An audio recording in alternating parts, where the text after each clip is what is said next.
Bienvenidos y bienvenidas a una nueva edición de nuestro programa Estación Putaendo. Hoy día hemos llegado a este taller que nos va a permitir y nos va a dar a conocer sobre el arte de hacer retablos. Para eso estamos acá con Rodrigo Castillo. Acompáñenme. Hola Rodrigo. Hola, ¿cómo estás, Alison? Bien, ¿cómo estás tú? Muy bien, gracias. Muchas gracias por recibirnos acá en tu casa. Su casa. Gracias. Bueno, Rodrigo es nacido y criado en San Felipe. De muy niño visitaba Putaendo y ya en el año 2009 se vino a vivir y a radicar acá. Sí, en el 2006 casi. 2006. Sí. Bueno, en 2009 aquí en la casa. Estuve viviendo en el pueblo un tiempo. Ya. ¿Por qué te vienes a vivir a Putaendo? Por dos razones. Una, cambio de vida. Trabajé muchos años en Valparaíso, Santiago, San Felipe viajando, haciendo mis clases. Y resulta que un momento me aburrió, ya no quería más Santiago, etcétera, etcétera. Y además porque siempre me gustó el campo, a pesar de que la familia paterna era acá de Putaendo, entonces yo veníamos los fines de semana o a veces por temporadas para acá. Entonces me encantaba el campo. Me gusta la playa también, pero el campo me tiró. Y dije, en un momento San Felipe ya me quedó mucho, Santiago, Valparaíso. Era mucha ciudad, siempre me gustaron los pueblos chicos, tranquilos. Y Putaendo tenía la gracia del San Felipe antiguo. Claro. Yo vivía en San Felipe, viví toda mi vida hincha de la media Chacabuco. Entonces era como un campo en esa época, a 2 cuadras atrás tenía puros potreros. Entonces en un momento cuando dije, ¿qué cambio hago? Campo. ¿Y dónde? Obviamente Putaendo, porque tenía toda una parte de mis raíces acá en la zona. Claro. Rodrigo, tú eres profesor de comercio exterior. Sí. Sí. Cuéntanos de eso. Bueno, yo empecé como técnico en comercio exterior y ejercí durante algún tiempo en agencias de aduana, etc. Y después me ofrecieron un muy buen amigo, profesor de esa época, me ofreció hacer clases como profesor ayudante primero. Y me picó el bicho de la pedagogía, además que él la tenía en la sangre, porque mi abuela era profesora, mi papá era profesor de los viejos normalistas. Sí, claro. Y obviamente de ahí me picó el bicho y me puse a estudiar. Entré a pedagogía en el ex pedagógico de la Chile. Saqué la pedagogía de educación superior y ahí ya me dediqué ya de frente más de 20 años a la pedagogía. Como digo, viajando por distintas partes, porque viajaba en San Felipe, en lo que fue la Universidad de Aconcagua, toda esa época. En las distintas sedes, Santiago, San Felipe, Valparaíso. Y también hice clases en otras instituciones como INACAP, etcétera, etcétera. Entonces, fue todo esa época. Y un momento en que además el comercio exterior era como el boom académico, entonces había mucho trabajo.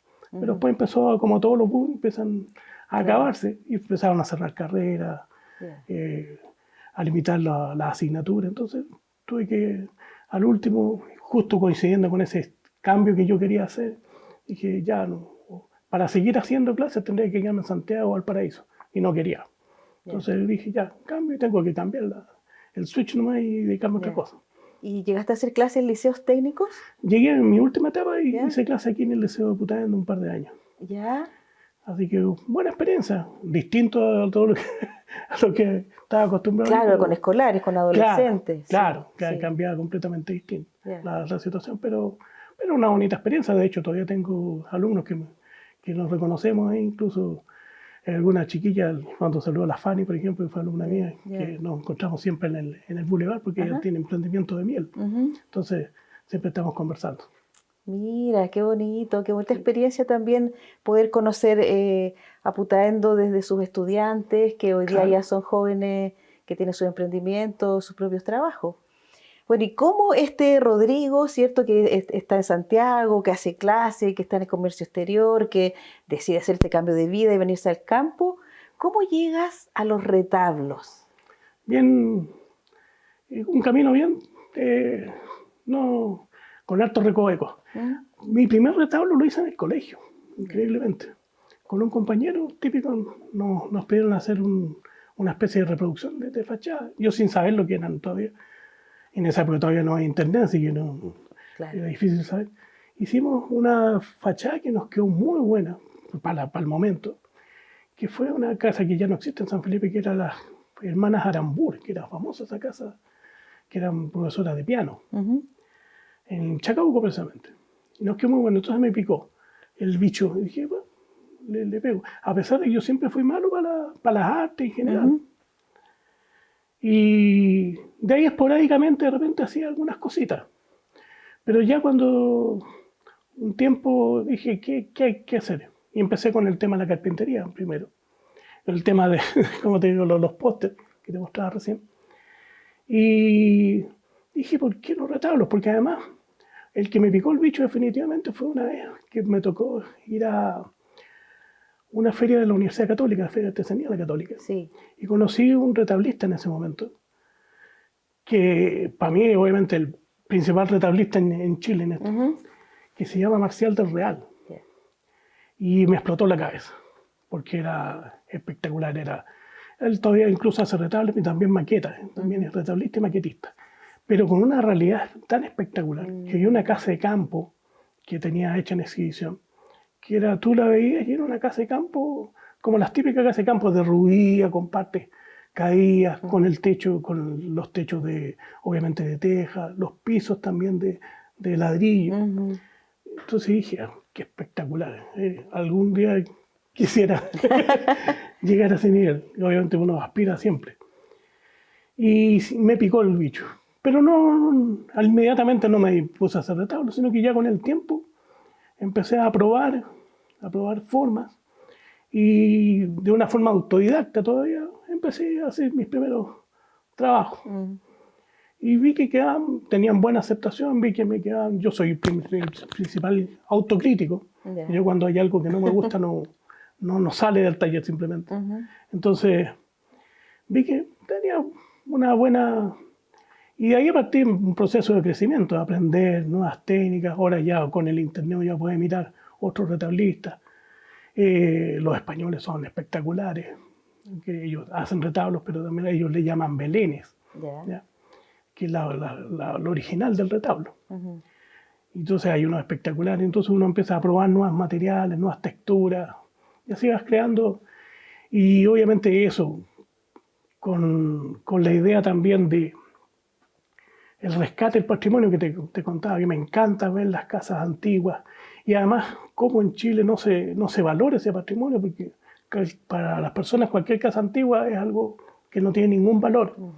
Y no solamente eso, sino que además las botan, ya sin ningún respeto por la historia, por nada.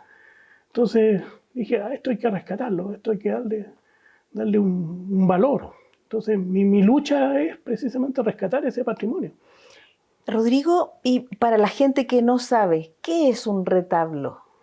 Mira, los retablos nacen originalmente de España, ¿ya? Y se expande a Europa, fundamentalmente porque toman formas de pintura, escultura, etcétera, etcétera, y nacen de lo que se llamaban los belenes, ¿ya? O tenían otro nombre también. ¿Qué son los belenes? Los belenes son los nacimientos, el nacimiento de Jesús representado, ¿ya? Con el establo, etcétera, etcétera, que fueron evolucionando, y ahí aparte de la imaginación del artista para hacer un Belén más distinto. Mejor, todos teníamos la idea del retablo del pesebre de Jesús como un establo nomás, ¿ya? Un poco de ahí viene el retablo. Sí. Pero ya los artistas empiezan a tener imaginación, no solamente de ver el establo, sino que ver a mejor una construcción que tenía adosado un establo. Entonces fueron evolucionando. Pero originalmente también el retablo nace, como digo, del Belén, que es fueron como cajas que acompañaron a los primeros sacerdotes que llegaron a América, ya en el tiempo del virreinato, por eso se extendieron mucho entre Perú, Ecuador. Donde tú ves, por ejemplo, los santitos venían en unas cajas, ¿ya? Y esas cajas venían con dibujos, etcétera, etcétera, como para darle como si fuera una casa del santo. Ya, y muchos se cerraban. Sí. ¿Ya? Entonces, viene de ahí, de eso. Y evoluciona, como digo, hacia el retablo propiamente tal, que es la reproducción de la fachada. Yo diría, en España se da, pero yo creo que es más una deformación de acá, de Chile, de esta parte, ¿eh? Porque en Perú, en Ecuador, lo que me ha tocado mirar, todavía siguen con la parte asociada a lo religioso. Ya, ¿Ya? ya. Sin embargo, nosotros ya no están, ya te hablamos de retablo, ya casi no tiene nada religioso, a pesar de que podemos hacer iglesias, etcétera, etcétera. Pero ya no se asocia a lo religioso con el santo, como hacer esta casa de los santos, ¿ya? O la reproducción del Belén propiamente tal, que es como la reproducción del pesebre de Jesús. O sea, acá en Chile lo que se ha desarrollado es la reproducción de fachadas de casas características, de Claro, construcciones como representativas de alguna zona, alguna región del país. exactamente. Ya, perfecto. Claro, a partir, como decía, de esto, de España, porque obviamente los españoles también evolucionaron hacia eso. Si puedo hacer, por ejemplo, lo que te decía recién, si puedo hacer el establo, ¿por qué no lo hago en una casa antigua? ¿Ya? Y le doy un cierto matiz. Y otro evolucionó y digo, no, pero voy a hacer otra construcción, y así fueron evolucionando estas construcciones, y a lo mejor ya desapareció la idea del establo y quedó a hacer construcciones propiamente tal. Claro. Un poco viene de ahí también. Sí. Rodrigo, ¿y cómo es el proceso de inspiración para ti, para cuando tú dices, ya, voy a hacer un retablo de X construcción? ¿Cómo surge eso? La primera idea es que cuando veo una fachada, me diga algo, que tenga ciertas características, que digan, tiene detalles bonitos, tiene detalles distintos, que no sean solo un muro ladrillo con una puerta que no tenga nada. Por eso, por ejemplo, cuando yo veo todavía lamentablemente el Club Social veo, yo me acuerdo haber estado ahí, tiene, a lo mejor la fachada no es espectacular, pero tiene historia, tiene tradición, ¿ya? Tiene lo que es algo de la tradicionalidad, es decir, el techo de teja que tenía, ¿ya? Los murallones de adobe, los vidrios, ¿ya? Las ventanas que tenía, siempre me acuerdo publicidad de esas primeras pegatinas que tenían de, qué sé yo, de la Pepsi antigua, Sí. ¿ya? Y además de toda la historia que tiene detrás, de todos los clientes que tuvieron, todo lo que fue pues, importante para Putaendo. Entonces, esas cosas me llaman la atención, de una casa u otra. Entonces digo, esto vale la pena hacerlo, esto vale la pena rescatarlo, especialmente en aquellas casas, por ejemplo, donde ya algunas he hecho y después me he enterado que las han botado. O gente que me ha mandado a hacer reproducciones de casas. Diga, ¿sabes qué? Quiero hacer la reproducción de la casa de mis papás, porque la van a demoler. Y no quiero que se pierda la idea, y no solo quedarse con la foto, sino que quedarse con algo así, pucha, que fue casi palpar, volver a palparla. Claro, un volumen en el fondo. Claro, porque la foto obviamente tiene la imagen, pero cada uno lo puede mirar más directamente. Entonces, estoy entendiendo que tú, para hacer los retablos, bueno, aparte que cuando ves una fachada que te tiene que hablar y decir algo, también haces por encargo. Sí. Ya. Sí, de hecho, yo diría que la mitad de mi trabajo es por trabajo de encargo. ¿Ya? Gente que me dice, como te decía recién, uy, se puede hacer la fachada de la casa de mi abuelo, o la casa donde me crié, o a lo mejor las casas ya no existen, pero si tienen fotos, se puede hacer perfectamente. Entonces, es la idea, tener siempre casas que digan algo. Como te digo, lo que más me motiva es que la fachada cuente una historia. Y obviamente si esa historia a lo mejor para mí no tiene ninguna importancia, pero sí para la persona que me la encarga. Entonces he tenido gente, por ejemplo, que se ha emocionado cuando ha visto volver a ver la casa donde se criaron. Claro. Entonces, pero sí tiene esa historia para ellos.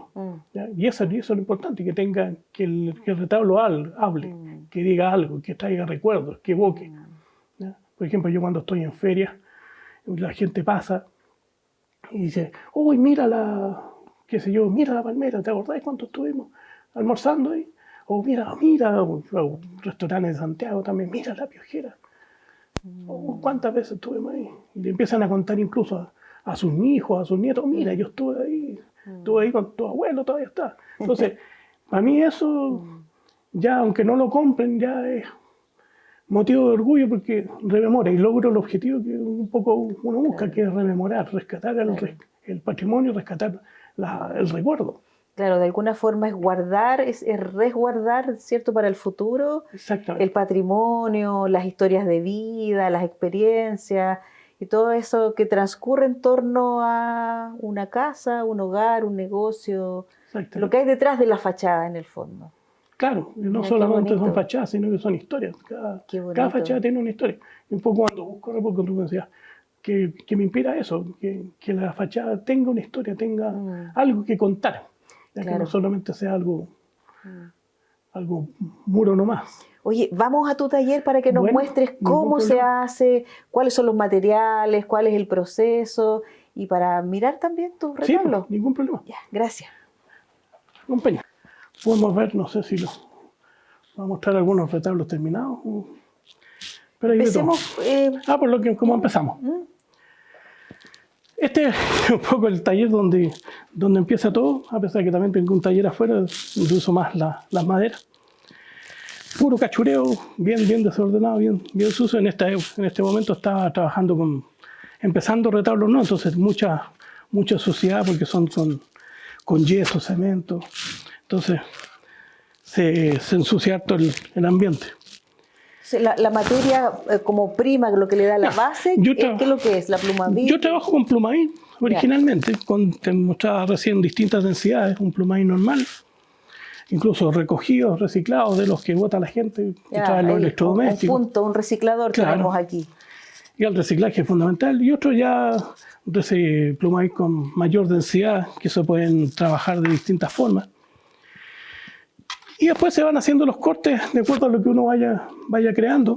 Ya, por Si ejemplo, lo aquí puedes ver. vamos a mostrar Claro, aquí tengo uno volumen. que siempre uso como muestra, porque parte del Plumavit propiamente tal, que se puede ver, y después ya la parte enyesada, donde está con yeso, igual que una fachada se enyesa, con yeso, cemento, etcétera, etcétera. Y se le van dando las formas. Obviamente se pule igual que una fachada. Los maestros cuando están lijando los yesos también acá exactamente lo mismo. Y de ahí se van dando las formas, las pinturas, ya la publicidad que uso mucho. Entonces ahí Y este va quedando. abollón no es que se te haya pasado la mano en el Plumavit. No, aquí se trata precisamente de hacer la similitud de los ladrillos, el adobe antiguo. Y aquí está el espacio solamente para las puertas que son de madera. Normalmente siempre las puertas se hacen de madera normal. Ya. Porque, por ejemplo, ya en esa etapa, te puedo mostrar, acá tenemos el mismo, Claro, ahí está. el mismo retablo, Claro. en términos desnudos, recién confeccionado, ya enyesado, pero con falta de pulimiento. Y eso se debería transformar en esto, en el club social. ¿Ya? Es decir, ya va a tener después el proceso de pinturas, techo, la hechumbre de las puertas, etcétera, para transformarse ya en un retablo definitivo.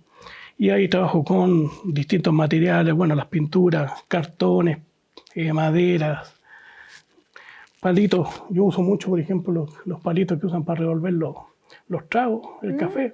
Los uso mucho, porque tienen buena utilidad para molduras de puertas, etcétera, Sí. etcétera. Lo mismo que podría hacer cualquiera. Y ahí van naciendo y obviamente distintos procesos. Este, por ejemplo, se va a transformar en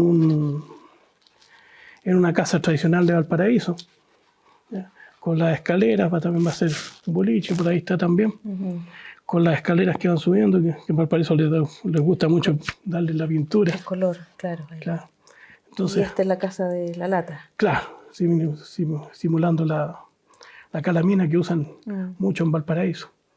Entonces, esos son los procesos y ahí se van dando los envejecidos, etcétera, para que tengan el acabado final. Y no solamente de ese tipo, sino que también estoy trabajando últimamente, dándole mucha importancia al tema cuadro, como los que están ahí. Quiero decir, esto se va a transformar, espero, en un cuadro del ascensor Barón de Valparaíso. Entonces está en proceso para darle una terminación, no sé si llamarla más fina, pero sí de un fondo distinta. Darle una vuelta de tuerca al retablo tradicional que es solamente el retablo, sino que darle un marco a eso que tenga un mayor belleza. Miremos esos que son ¿Sí? tipo cuadro. Acá, por ejemplo, se puede ver la típica postal de Putaendo, mirado desde la perspectiva un poco de abajo de la calle Comercio, donde se ve una parte de la calle Comercio nomás, con la parte de la iglesia que se asoma por detrás de las casas, obviamente con los distintos colores. Se trata de más o menos los mismos volúmenes, con los faroles que son típicos de Putaendo.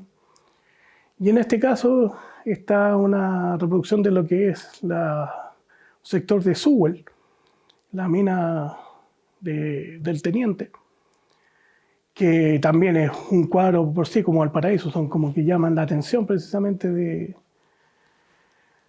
del observador, porque son pinturas, son cuadros en sí mismos, ver las imágenes. Entonces traté de hacer una reproducción lo más fiel posible de una de las imágenes que rescaté de Sewell. Bonito, es muy llamativo ese cuadro, ¿no? Porque tiene harto volumen. Sí. Tiene mucho volumen. Claro, sí. La gracia de hacerlo como Sí. cuadro es que se puede trabajar el volumen, dar la perspectiva desde la profundidad, es decir, la lejanía de la montaña detrás, y darle distintos volúmenes para que el ojo pueda rescatar precisamente la idea de volumetría, como dirían un arquitecto. ¿Y dónde expones tus cuadros, tus obras? Normalmente y periódicamente estoy en la calle Comercio, en Putaendo, en el Boulevard, los días sábados normalmente.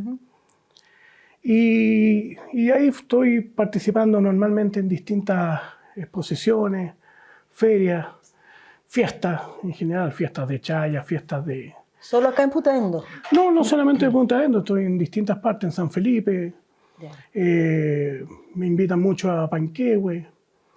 En general, en toda la zona de Aconcagua estoy siempre participando en distintos eventos, fiestas de vendimia, ferias artesanales que se hacen. Y algunas veces también he estado invitado a ferias como Feria de Artesanía en Santiago. Me tocó estar en una feria organizada por la Unión de Artesanos de Chile, la UNAR. En Valparaíso me invitaron para una feria que se hizo para los Juegos Panamericanos el año pasado. Entonces estoy también saliendo en la medida de lo posible, porque cuando uno tiene animales está un poco limitado de las salidas, entonces no me puedo alejar mucho. Entonces cuando me invitan a cosas de repente más cortas, puntuales, fines de semana, cosas así, yo estoy saliendo. Me tocó ir a una vez a Rancagua también. Entonces, pero en la medida que se pueda salir más exposición y dar a conocer más el trabajo y el patrimonio de la zona, estoy saliendo permanentemente. ¿Tú tienes un anhelo de ser reconocido como artesano por el Ministerio de las Culturas, las Artes y el Patrimonio? Sí, he estado postulando el año pasado por un malentendido, no me dejaron afuera. Y este año obviamente hay que renovar la postulación. Bueno, he estado también postulando a reconocimientos. Aquí, por ejemplo, Bilú, me parece que don Gerardo también tiene reconocimientos como artesano, como patrimonio. Entonces también estoy aspirando a eso. Ya son para largo plazo, ya uno puede entender que a lo mejor personas que tienen 30 años de trayectoria pueden ser reconocidos. Uno que lleva unos 10 años, a lo mejor uno no puede pretender ser prácticamente a la noche a la mañana. No, este gallo hay que reconocer. Pero es un proceso. Me gustaría que en el futuro, obviamente, tener ciertos reconocimientos para el trabajo, especialmente el rescate de lo que significa el retablo. Rodrigo, y para ir terminando nuestra entrevista, ¿qué es para ti el retablo? Hacer estos retablos, ¿qué significa para ti? Aunque sea muy usada la terminología, una satisfacción grande. Es decir, el hecho de poder llevar a la vida ciertas construcciones, ciertas fachadas, como te digo, que tienen historia, que tienen un significado, es lo que más da la satisfacción. Es decir, bueno, logré plasmar lo que yo quería. ¿Sí? Logré, a través del uso de distintos materiales, logré darle la vida requerida, la prestancia, rescatar su historia, rescatar su esencia.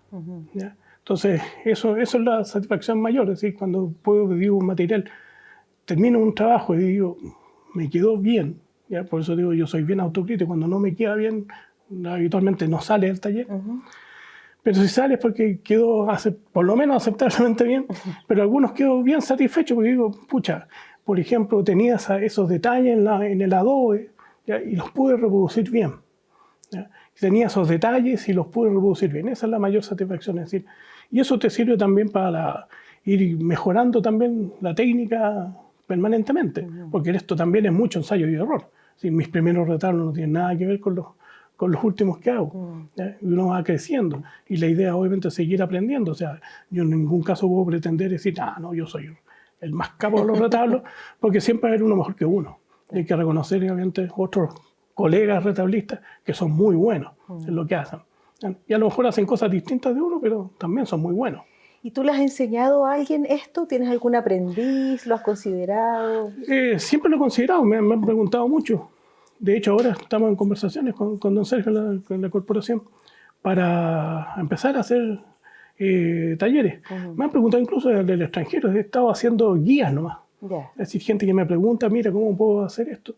Y le ayudo en la medida de lo posible. Me han pedido siempre, de Santiago, de Valparaíso, de San Felipe, hacer talleres, y en eso estamos. Yo creo que es el momento de empezar a volcar también el conocimiento de lo que he logrado, para que no se pierda, pero sin afanes ambiciosos ni mezquinos, sino que decir, bueno, esto lo he podido aprender que otras personas, y a lo mejor nace un retablista más espectacular todavía, y eso sería satisfacción, claro. Tener alguien que haya aprendido y que pueda volcar mejor todavía la creatividad. Bueno, muchas gracias, Rodrigo, por abrirnos tu casa, tu taller, contarnos parte de tu historia, contarle también a nuestros públicos que prontamente vamos a tener una exposición tuya también en el Centro Cultural para que las personas puedan ir a mirar, a deleitarse, ¿cierto? Y a apreciar este trabajo, esta artesanía tan bonita, hecha con esa pasión que tú le pones cuando nos cuentas que lo que es un retablo para ti, que fundamentalmente es atrapar y guardar un pedacito de la historia. Por cierto. Muchas gracias por su atención. Los dejamos invitados a un nuevo programa de Estación Putaendo.